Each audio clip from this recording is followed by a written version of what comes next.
The earlier panel alluded to where we are headed as a civilization, how industry is going from 1.0, 2.0, 3.0, 4.0. And we have been talking about something called transformation and digital transformation for a long time. Right now, civilization is at an inflection point. We are now at an intelligence age. So in this age, suddenly the access that we have to a lot of information is far more than we can digest ourselves. So humans are going to need help, and humans are going to need uh, a balance in terms of how do you preserve your humanity and how do you balance the use of machines to help you be better. But we need to have a conversation around that, and we represent enterprises and businesses and what we do there. So we come from one lens as well. But after listening to what government is speaking about, what the wider industry is speaking, we want to hear a perspective. So I want to introduce the panel, which is right next to me, and I'd like to just ask each one to just do a self-introduction, 30 seconds, so that the audience is able to connect with you and relate. Good afternoon, all. I am Balakrishnan, Executive Director, Geojit Financial Services. I have been, unfortunately, in this IT industry for many years. The previous panel was excellent. They communicated well to the community. That is the best thing. Without technology jargon. For example, Vibhu was telling about the privacy and consent, interestingly with an example. So I don't think we will do that. We will use a lot of jargon to bore you. Thank you very much. Hi, good afternoon, everyone. My name is Anil Menon, CIO for Lulu Group. And thanks to the previous panel, they have set the tone right. And I'm happy to hear that all the leadership talking the same language. It's become easier for IT guys like us to put across our problem statements. And we get a lot of different perspectives when the leadership talks on the same language.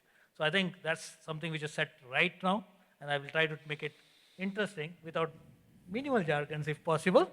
Yeah, thanks. Thank you. Thank you, Prince. My name is Sangeet. I am working in a French company called Man in the IT department.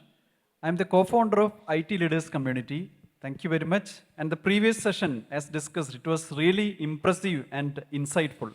Thank you very much for that. And back to next. Good afternoon, Robin, CIO. We got last year, now retired. Nearly 40 years in the industry, right from the pre-microprocessor era, I have been in IT. Now I am doing consulting for multiple organizations, especially on ERP. Thank you. Thank you. I want to start the discussion by going back to Mr. Balakrishnan. He just mentioned he's got nearly 4 decades of experience in this industry. He said it with a quote, unfortunately. But the reality is he's a legend from Kerala in terms of technology, innovation, and what he has done. And while he laughs it off, what he has seen as evolution is mind-blowing. That is something that many people will not be able to replicate, and all of us put together will not be able to come close to that. But I want to hear from him on something with respect to what's happening now with AI and what is his views in terms of how is the evolution of leadership. Tech leadership is probably a very short way of looking at it. Leadership in general, with respect to new innovations coming in, how does it change? How is it evolving? And what is your thought on that? And how should leaders take that on board? Thank you. On leadership, leadership is today or attributed to decision making. And also managing many things in the organization and outside also. So it is normally leaders, they take intuitive decisions. They take the decisions based on various parameters. So AI today, AI is nothing actually new. It is today because of the computing power and managing data. That is why AI has become really popular. Otherwise, the algorithm, which we learned in 30 years back, all these, for example, Sir must have learned all these optimization technique in his engineering classes. We have not invented anything new in the recent times. Instead, effective utilization of theories and concepts in computing world. That is what the result in, and also use a large amount of data. The LLM and all are outcome of that. So the normally decision-making process, that is a key attribute of a leader, uh, there are two things. One is intuitive and data-driven. In data-driven space, definitely AI will support them. It will get a lot of augmented support of that. It can create multiple models immediately, so they can pass through that models and then take a decision very quickly. For example, operational decisions or event-driven decisions, all those things are actually must be very fast. Robin was in VGuard. VGuard, for example, it started as a product company, but the entrepreneur decided to move to a totally entertainment water theme park and then real estate. That decision has nothing to do with the data. That is actually intuitive decision. It is separate. So I am sure that true leaders will continue to do like that, but their normal decision-making process in the decision hierarchy, the other things, operational, other things, probably AI will support. Great. Now I want to move to Anil, but before that, the other thing about AI now and with data and personal data, right now, people would be wondering, who's got my data with them. The fact is, your data is with everybody, whether it's Gmail, Google, Amazon's, the food delivery apps, to everything that you're surprised to, every app that's on your phone, they all have your data. Now, what do they do with the data? Now, that is something to think about, because if they use the data to help your life to be better, to help you in one sense, in the sense, for example, the food delivery app realizes that you like some food, but your medical app knows that that food is bad for you, and if they start talking to each other, there is a different conversation that can happen. We haven't reached that stage yet, but I want to come back to on the retail side. Everybody is aware of Lulu and the retail part. How do you leverage this for a personalization? How do you drive this for a movement there? And I just want to leave it open to you. What do you use this technology for? What do you see the opportunities? Okay, very relevant and very controversial topic to start with. Because as we say, personalization, there are two views in the room itself. How do you look at personalization? Do you get it? Do you have to draw some line somewhere, right? And with Lulu, fortunately, we have you covered from a retail perspective, from a mall behavior perspective, from an e-commerce perspective. So we have your attributes brought in as much as perspective we can get. So when we started, we were like, if I knew you on 64 attributes, now I know you in 10,000 attributes, right? It's a massive scale we have grown in. While a gentleman before the panel spoke about, that's an aspect of trust which we should bring in, right? And that's what Lulu stands for. When you are passing on some information to us, you are bringing in trust onto us. And it's our prime duty to make sure that trust is being protected to a level where I do not overpower you with too much of information. And as like Joe was rightly saying that 10,000 promotional messages, not till there. We are one of them saying that one or two messages which should be sent. But personalization, again, as I said, we draw our lines. We draw our lines to say that we do not get hyper-personalized to you, that we offend you from doing stuff, but also making sure that your data enriches us to serve you better. In the sense, today, as you rightly said, if you are buying a specific type of clothing to food and so on and so forth, we will try to make sure that we stock it enough so that when you come to us, we have enough to share with you, also give you a different perspective of what you are looking into. Maybe not the health perspective, but some aspects of food which can enrich you.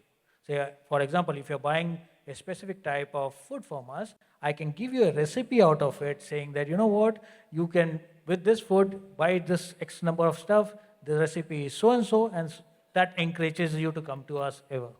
So personalization, we handle it very seriously with making sure that your data privacy is at topmost. Great, thank you. We'll switch industries now. Sangeet, you're from manufacturing, and manufacturing sector is also a little interesting because they are laggards when it comes to adopting a lot of technology, and there's a lot of OT segment which is probably still not connected. While we talk Industry 4.0, largely it is still catching up. But when we start connecting this, when you start taking data from there, what are the kind of AI opportunities that you see there? And what are the kind of areas where you find that this can make an immediate impact across the various manufacturing operations and cutting across applications like ERP, PLM, MES, etc., etc.? Well, very good question. In fact, the need of the hour is this question, where each of the attendees here, they are coming from manufacturing, trading, hospital, hospitality, NBFCs, so various kind. But what is unique in us? We all are giving stress or importance to cybersecurity. The right point that he asked is on the data. What we do with the data which is collected from there.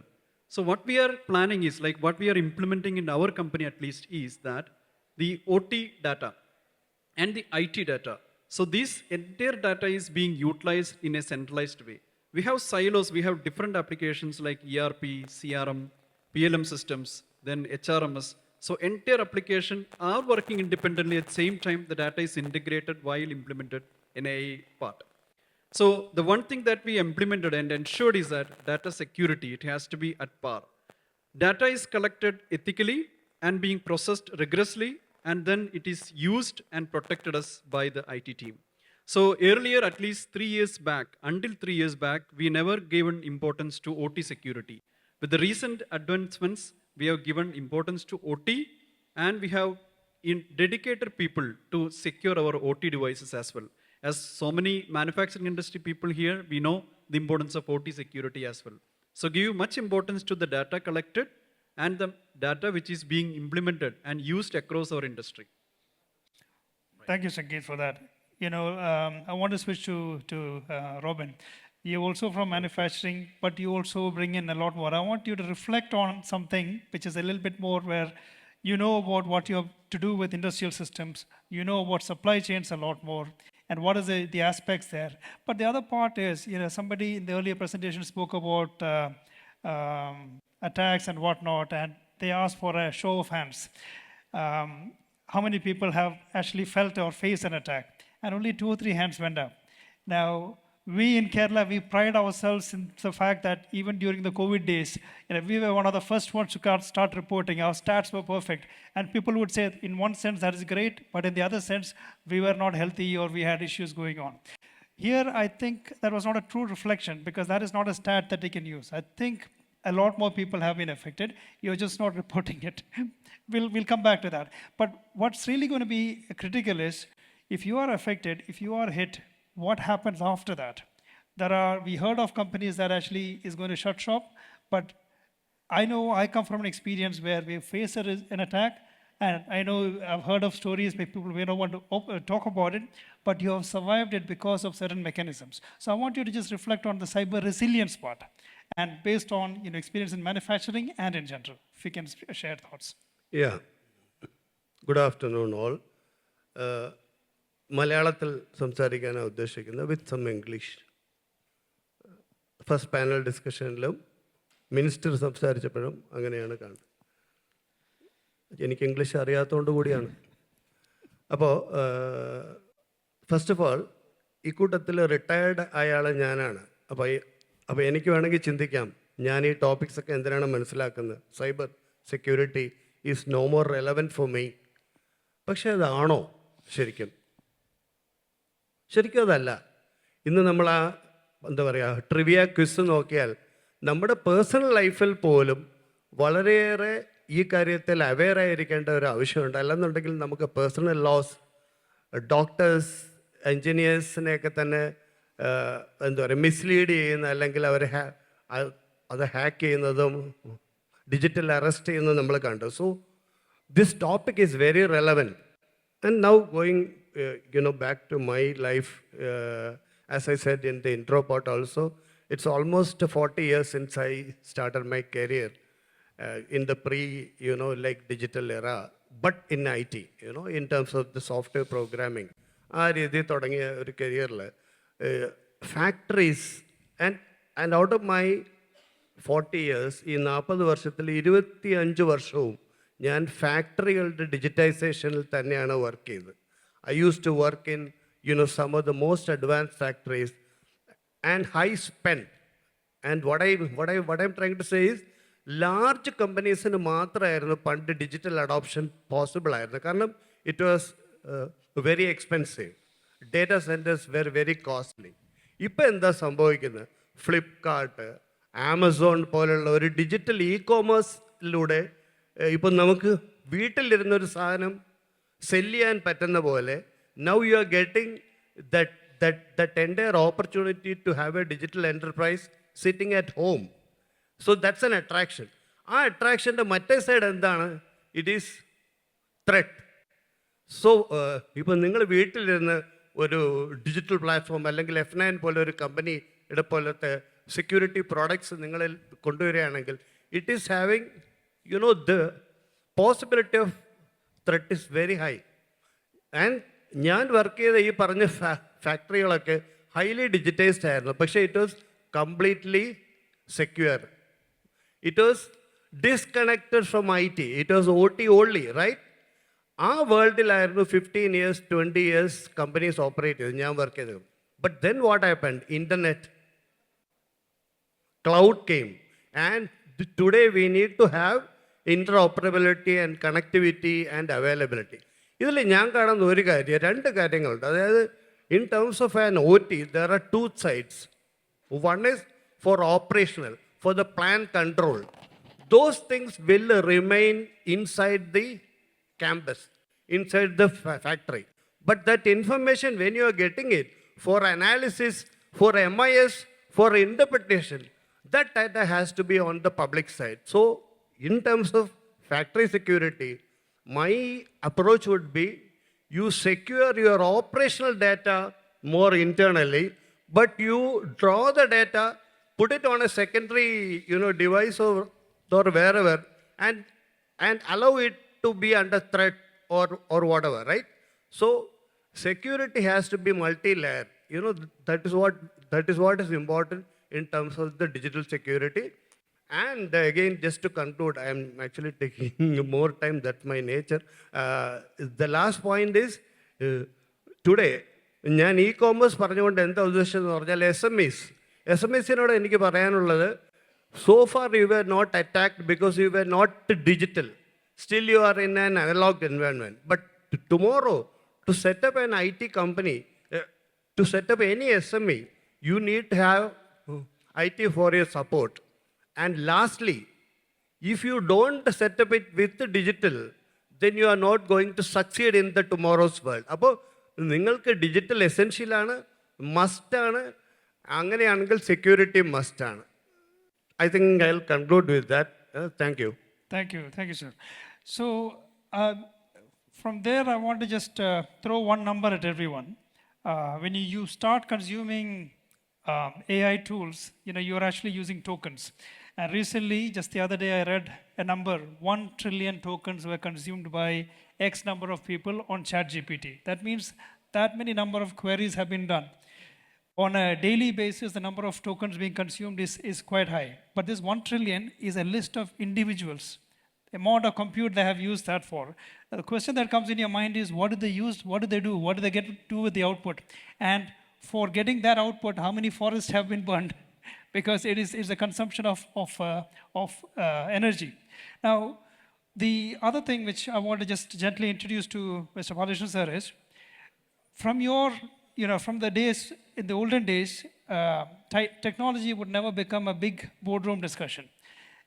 But that has slowly changed. Cybersecurity has also reached the boardroom. What about AI now? And you don't want AI to be something which you block for the people, but you want to make it democratized, but at the same time, you want to have some governance around it. Has it reached the boardroom for having conversations in the use of it plus the risks of it? And how's your view and how is that evolving? Board, especially, I work in financial service industry. Financial service industry, especially retail finance, which has client-facing application, etc. Therefore, always, right from the beginning, it is, I think, 2 decades before also, we were discussing information security, how we can enable IT, because banks have already automated related this is also related to financial transactions. So that discussion had been happening at least 2 decades. Now AI has 2 dimensions. One is how we can improve the productivity and the cost of operation can be lowered. That is where actually the first discussion starts. Any board will be worried about the bottom line, right? First worry is on the bottom line. Therefore, if any kind of optimization in operational efficiency or making something for a turnaround time for a service, all those things are actually a key issue. When it comes to implementation, there are 2 factors. One is cost attribute. How we can actually, again, whether this is not the ideal forum for discussing replacing people or something like that, but how we can improve the productivity of, if I can do 10 things, if I implement a RPA or AI tool, whether I will be able to do 100 things within the same time. That is what people are talking about, optimization. So that is one of the discussions. Second is information security. For example, CISO is normally present the quarterly incidents and other things in the board or the audit committee. Then this is also a big topic. So today board is actually well aware about what is happening.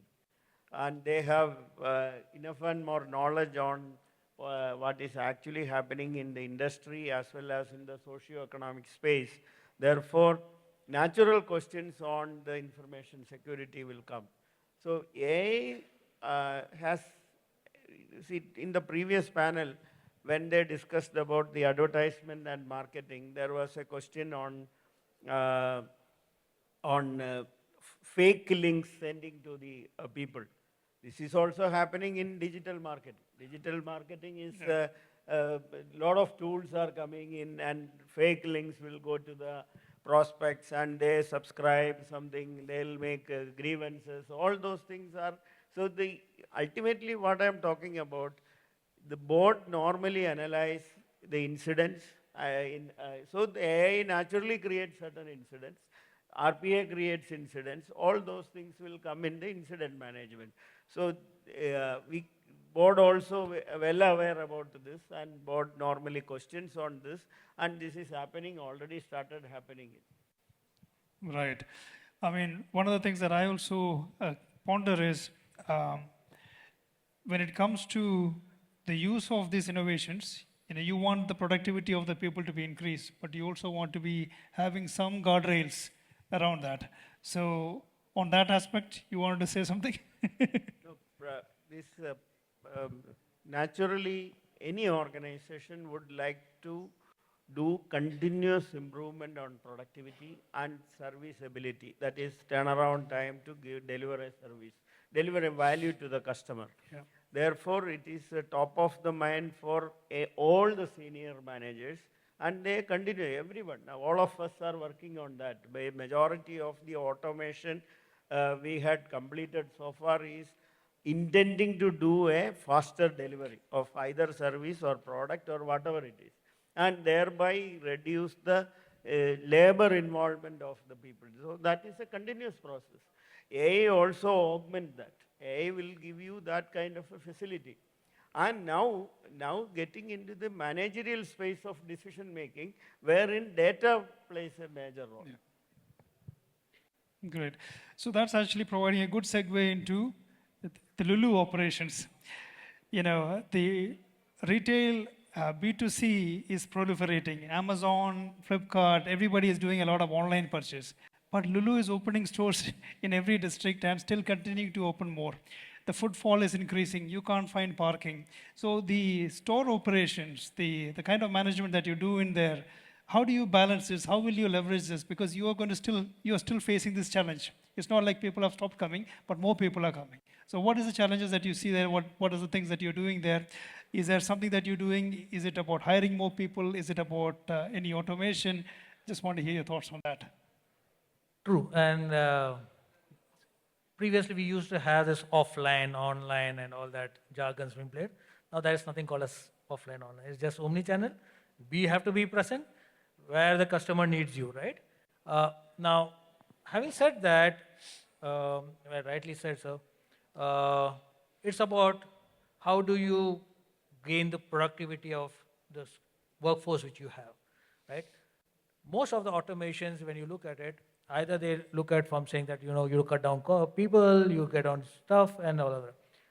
Look at it in a different way. And I suppose the boardroom also have started looking at it in a different way, is that by bringing AI, by bringing automation with the current workforce, what is the productivity we can increase? And the same goes down to the store level. On the floor or at any of the aisles if you go in, you have heard about endless aisles and all that. There are retail jargons, but yeah, there's something called as that. I work on how to automate and make customers' life simpler for me. How do you make it seamless between these two worlds, which you so-called online and offline, everything, by bringing in that customer experience at both the levels. That's the challenge which we are facing, and that's where more of our automations and AI are going in. So what do I mean to say is, today our customers are so well prepared when they come to the store that my salesperson standing there or someone whom they question into need to be at that same par. So what are you doing? You're bringing sure that you have digital screens, you have information passed through. So it's more of a knowledge exchange which happens, and that's where the automation really adapts to the productivity and making sure that more and more people walk in. That's our blessing for us. We do not put it aside and make sure that we count on each one of them and open more and more stores as it comes. Right. So it's more like, you have to adopt this so that you can stay at the same place because the whole thing is moving. Now I want to come to manufacturing side. The thing is, because I also come from that sector, the amount of data that is going to be coming and flowing in from our industrial systems, the OT side. People have also, you might have also read, a Tesla car generates 20 TB a day. And if you start collecting all this information, now with ESG monitoring, you're needing to collect a lot more information. The amount of information that you're going to have to ingest and analyze, it's just massive. It's running into terabytes. Used to be big, but terabytes is not looking big enough right now. So how will you deal with this sort of big data, even though the term is no longer used right now? This sort of big data, how would you deal with this? Thank you, Prince. I would like to quote this one. Data is the new oil. Back in so many years back, people used to talk about oil and there were a lot of revenue coming in. But now data is the one who is generating revenue.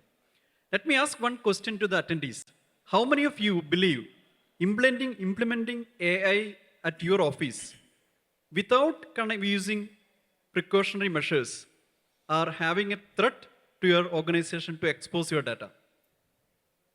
Yes, I got 1, 2, 3. Yeah, there are more. You're right, but there is a clause. If you're not taking care, we are not taking precautions to safeguard it. This is entirely right on this question, Prince. In fact, the massive data that is generated, there is a good potential to make use of it. If you're using AI, definitely that data can be useful. But the question is whether the data usage and the traceability. Traceability is really important because in our company, I work in a food industry. So this food industry, we have a product called paprika. I'm just giving an example. Have you heard about paprika? Paprika is made from pepper. So when our customer asks for a traceability, we take paprika is done from a pepper. So pepper is purchased from which country? And that country, who actually done this particular farming. So up to that level traceability we want, because this data is really vital for our customer to make sure that our data is properly manufactured. Even some companies are interested whether the customer from the country that we are purchasing the data, whether they include any child labor. That is also an important factor.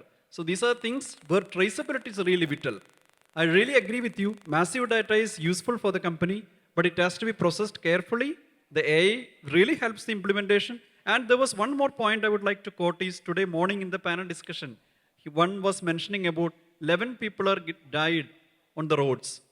But with that, we are not stopping traveling the road, right? Similarly, AI is very good, but need to be careful.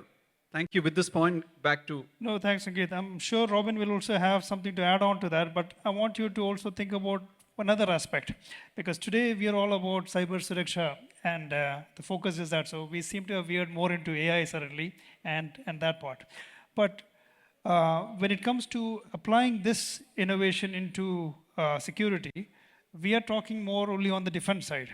But the offense part, the attackers, they are leveraging it a lot more as well. So how do we balance this? How do we make sure that we stay, maybe not one step ahead, at least on par, so that all the measures that we put in, whether it's SOC or detection or monitoring, teams, tools, processes, how does it, what is your view on making sure that this is embedded the right way? Yeah, so thank you. ഞാൻ അതിലേക്ക് വരുന്നതിന് മുമ്പ് ഒരു general ഒരു point പറഞ്ഞിട്ട് വരാം. എന്ന് പറഞ്ഞാൽ ഇത്രയും നാളത്തെ എക്സ്പീരിയൻസ് ഉള്ളതുകൊണ്ടും നമ്മുടെ ഇവിടെ ഇരിക്കുന്നവർക്ക് പ്രയോജനം ഉണ്ടാകുന്നതുകൊണ്ടും ഞാൻ തൊട്ട് മുമ്പ് വർക്ക് ചെയ്ത കമ്പനി ഏതാണെന്ന് എല്ലാവർക്കും അറിയാം. അത്രയും വലിയ ഒരു കമ്പനിയിൽ പോലും CIO എന്നൊരു ഡെസിഗ്നേഷൻ പോലും ഉണ്ടാക്കിയത് ഞാൻ ചെന്ന് കഴിഞ്ഞിട്ടാണ്.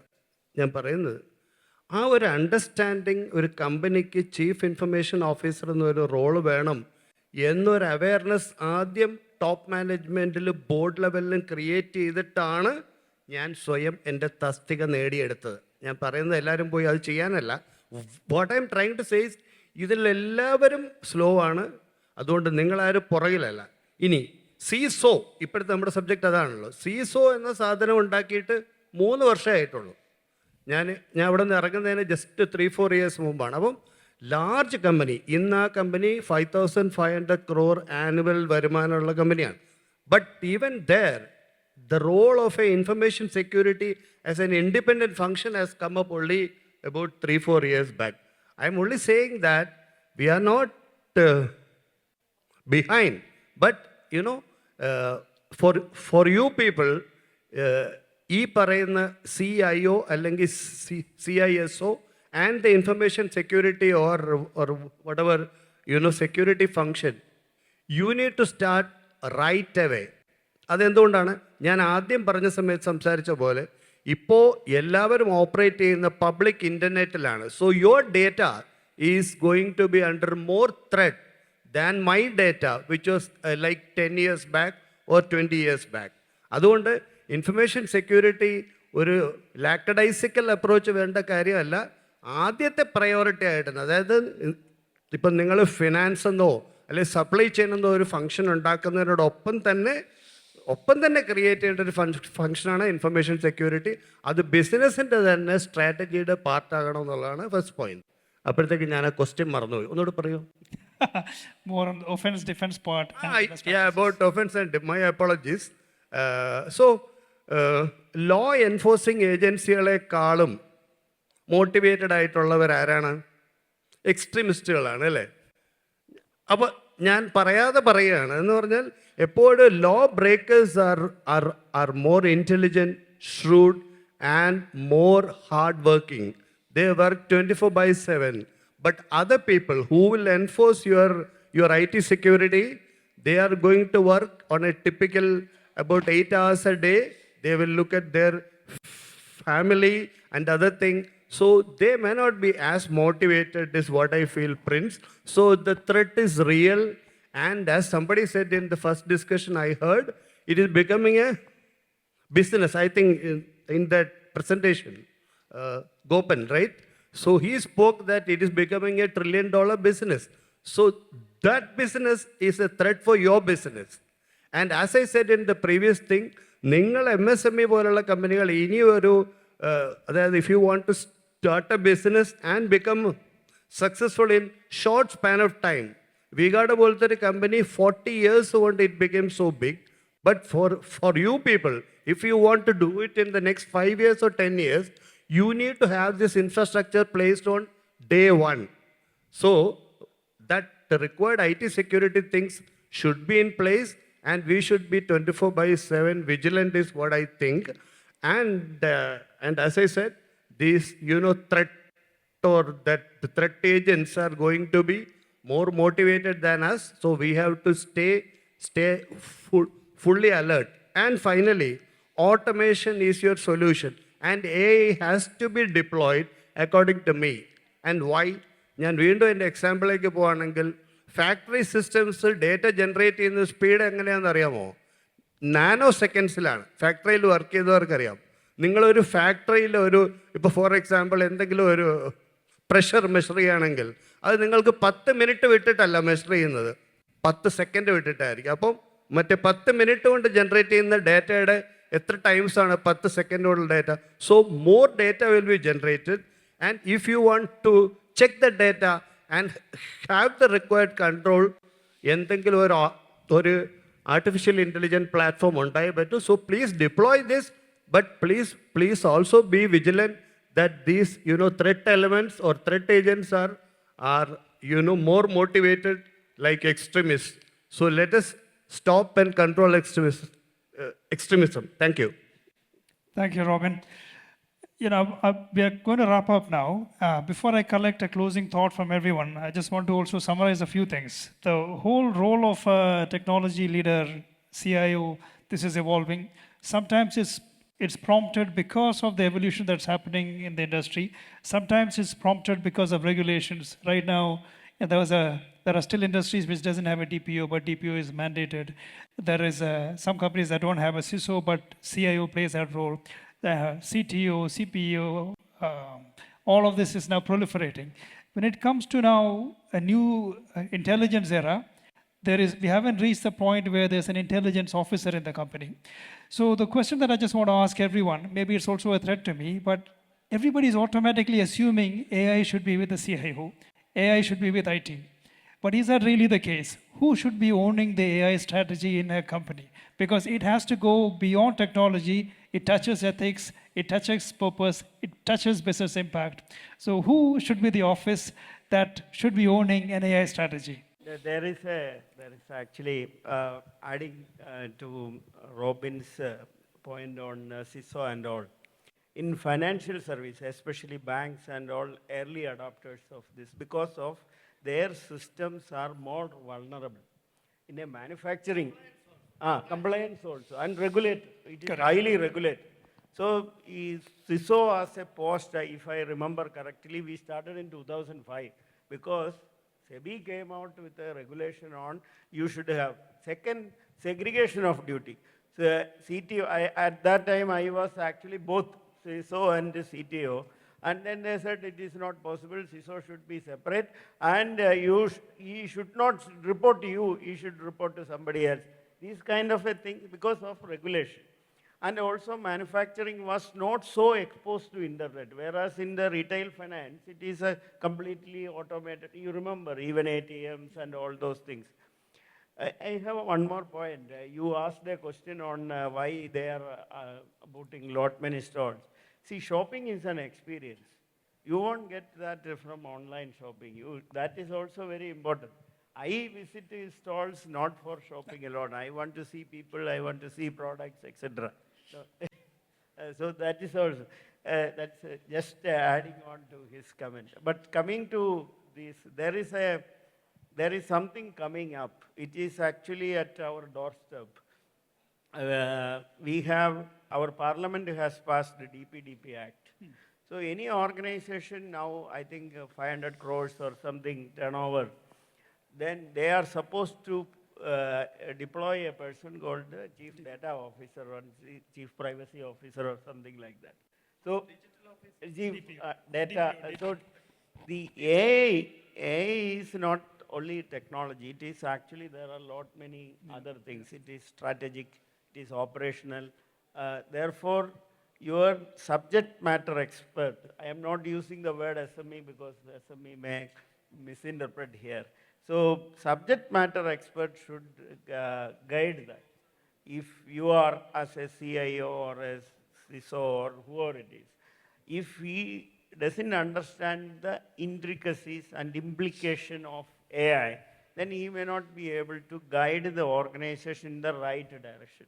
So, who lead that? That is something up to the organization. If CIO is well aware about this, he can start with that. Eventually, I am sure that it will become a part of operations. That is something, that is what it will become a part and parcel of operations. Operations. I'll go just one step behind. Right? When we started this whole cybersecurity part of it, while security at the start was CIO's ownership, CIO was taken to case for everything which happens to security. Eventually, what did we do? We went to the user, made him responsible, made him the owner by educating him to do what he has to do, right? I think AI is taking the same language. We are calling it AI, and AI has become a buzzword, and people are scared about it, like the way we approach security in the first go. AI is nothing but an augmented of what we have done so far. The ARs, the VRs, the BR, what are BIs, and everything we put across is made in AI. So there's some new augmented technology which is brought in. So coming to your question, that who will be the owner of it? It need to be pivoted. While the owner still remains the users, someone has to guide this. The guiding force can be a CIO or a CDO or CPO. No, tomorrow they bring a new jargon, whatever it is, it can be. But the eventual ownership still lies with the user.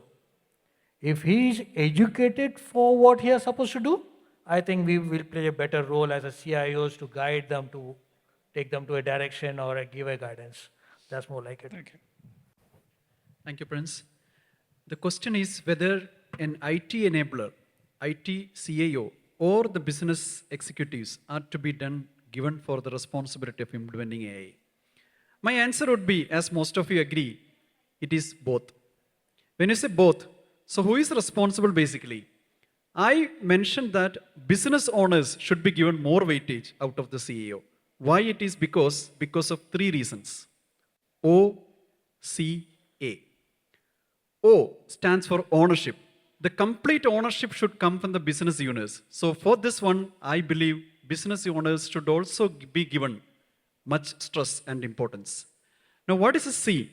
For compliance, we believe that entire adoption, entire compliance is important. We need to see the aspects of governance and compliance. For that, we need the support of the business users.